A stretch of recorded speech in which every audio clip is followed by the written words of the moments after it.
Well, hi there. And regardless of where you're at, thank you so much for joining us.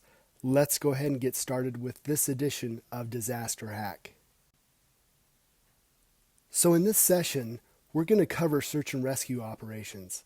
In a disaster, people will be injured, incapacitated, or trapped, and victims will need to be rescued. They need to be taken to safer locations or receive emergency medical care.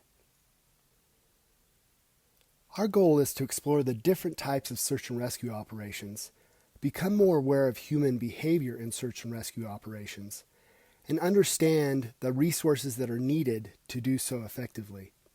We need to keep several principles in mind to enhance success as well. First, let's remember that there's a lot going on in the initial minutes of a disaster, whether it's flood mitigation, fire suppression, or traffic and perimeter control. This is performed predominantly by first responders, whether it's police, fire, or EMS. Of course, at times others engage in these activities as well. Another vital and life-saving activity is search and rescue. There's various types of search and rescue. For instance, the Coast Guard rescues at sea. There's search and rescue of lost persons in the wilderness. There's air patrol for lost or downed aircraft. Swift water search and rescue as well. These are more common to smaller emergency situations. In a larger event or disaster, search and rescue is most commonly associated with urban search and rescue, which is looking for survivors in collapsed structures. Examples that come to mind include the Murrah Federal Building in Oklahoma or the Surfside condo collapse in Florida. Search and rescue operations may be performed by various groups: untrained volunteers, trained volunteers, local teams made up of fire department personnel, or national teams. As these individuals and organizations respond, it's imperative that they anticipate how people will react. Untrained volunteers will arrive first, and they'll do all they can to rescue people, particularly the ones that they know, with the equipment and supplies that they have on hand. Later on, professional search and rescue teams will arrive, and they will possibly dismiss untrained volunteers.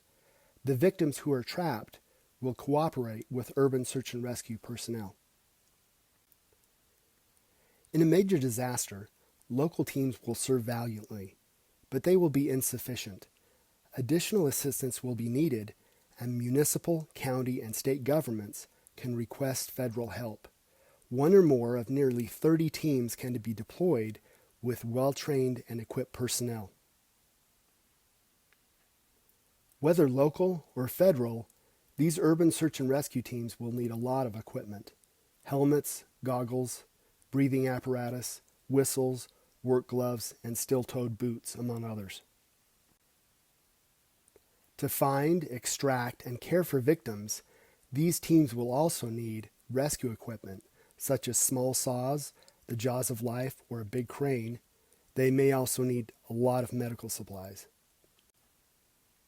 In addition, canine urban search and rescue teams can be considered.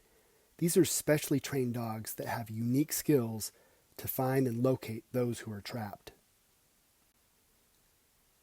Regardless of the nature of the urban search and rescue teams, they will need to follow several basic steps: gather facts about the event, assess the damage and potential risks, establish rescue priorities, develop a plan of action and implement that plan, evaluate their progress, and most importantly, ensure safety. One very important priority is to work as quickly as possible. You've probably heard about the golden hour. Lives are saved in the first 60 minutes. There's also hope for those who are trapped and rescued within 24 hours. After that, the chances of survival fade dramatically, and search and rescue operations move to search and recovery operations. During search and rescue operations, those involved may use levers and pieces of wood to lift and stabilize debris. This allows them to access and remove the victims they are trying to rescue. When you're engaged in search and rescue operations, there's a lot of modern tools and equipment that can assist you, whether it's listening devices, or drones for an aerial view.